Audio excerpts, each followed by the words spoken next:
Perempuan itu makin sering melahirkan, makin sehat. Ini banyak orang tidak faham. Wanita ahli surga ada 4, diantaranya wanita yang banyak melahirkan. Ternyata di sini Allah Subhanahu wa taala, kata para ulama, hikmahnya kenapa membuat wanita melahirkan. Susah 9 bulan hamil, letih, melahirkan, merasakan ada sedikit sakit, tapi Allah hubungkan dengan apa? Pahalanya sama dengan pahala jihad. Kalau dia meninggal pada saat melahirkan, termasuk dalam masa nifas, mati syahid. Setiap anak yang lahir wajib berbakti dengannya, gitu kan?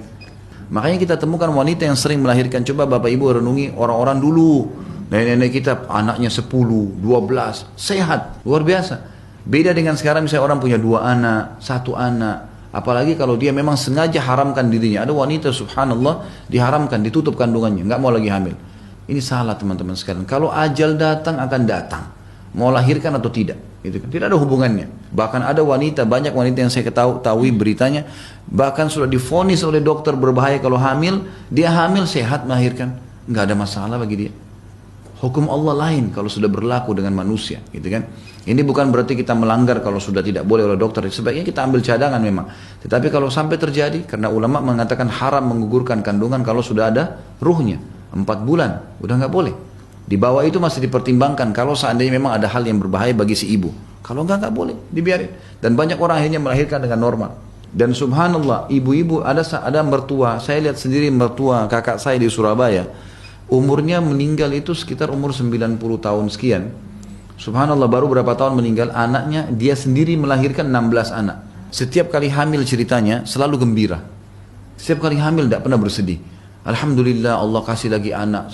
Dan Allah lahirkan anak-anak dari dia semuanya patuh. Subhanallah, nggak ada anaknya yang membangkang sama dia. Dan semua anaknya menjadi manusia yang baik. Jadi pengusaha-pengusaha, sarjana, Masya Allah. 16 anak ini laki-laki dan perempuan. Dan subhanallah, sampai dia mau meninggal, anak-anaknya sampai sudah tua. Anaknya ada yang punya cucu, dia sudah punya cicit.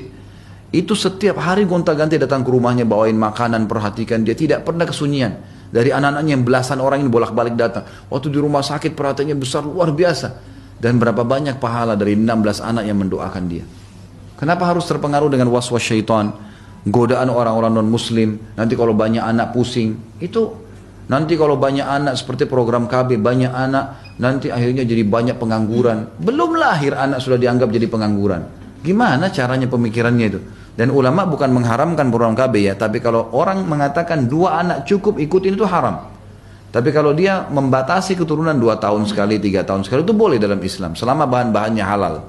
Tapi ini harus difahamin, kita dalam syariat Islam ada hukum sendiri.